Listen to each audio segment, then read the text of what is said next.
Hello and welcome to Daily Reflection with Aneel Aranha. Today is the 15th of October 2018. We're going to reflect on Luke chapter 11, 29 to 32. Listen.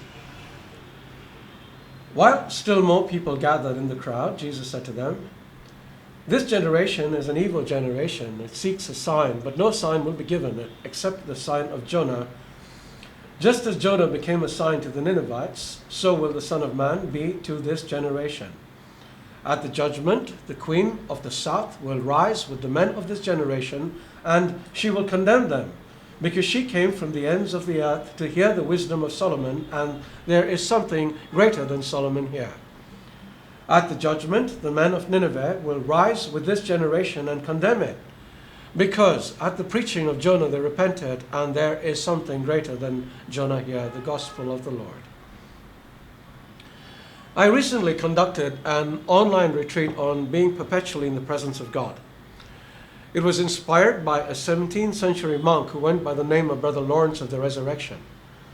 Among the many profound things that he says is this little jewel: everything is possible for one who believes, still more for one who hopes, even more for one who loves, and most of all for one who practices and perseveres in all these three virtues: faith, hope, and love.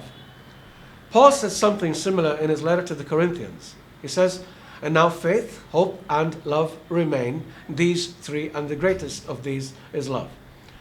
I want us to talk about faith because this is the subject of today's reading. We all need faith.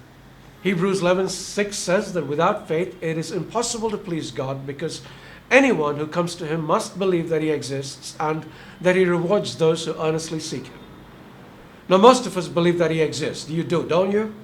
But that belief demands a proper response that can come only with a proper understanding of who God is. So allow me to ask you a few questions. Do you believe God is a great God? Yes? Good. Do you believe he's a powerful God? Yes, again? Good. Do you believe he's a good God? That he's a God without malice or any trace of evil in him? Yes? Good again. Okay, a final question. Do you believe that he loves you? Yes, for the fourth time. Very good. So now tell me this. If something bad happens in our lives, what is our reaction? Anxiety? Worry? Fear? Depression? Why? If we really believe that God is powerful, if we really believe that God is great, if we really believe that there is nothing that can happen without his knowledge, and if we really believe that this God, powerful and mighty, is good, then don't you think that he will have a good reason for whatever he permits to happen to us, right? So why don't we trust him? See, this is what faith is really all about. That we not only profess these things we just professed, but actually believe them. We constantly look for signs, but what greater sign than Jesus dying on the cross and rising again on the third day? If we believe that, that is it.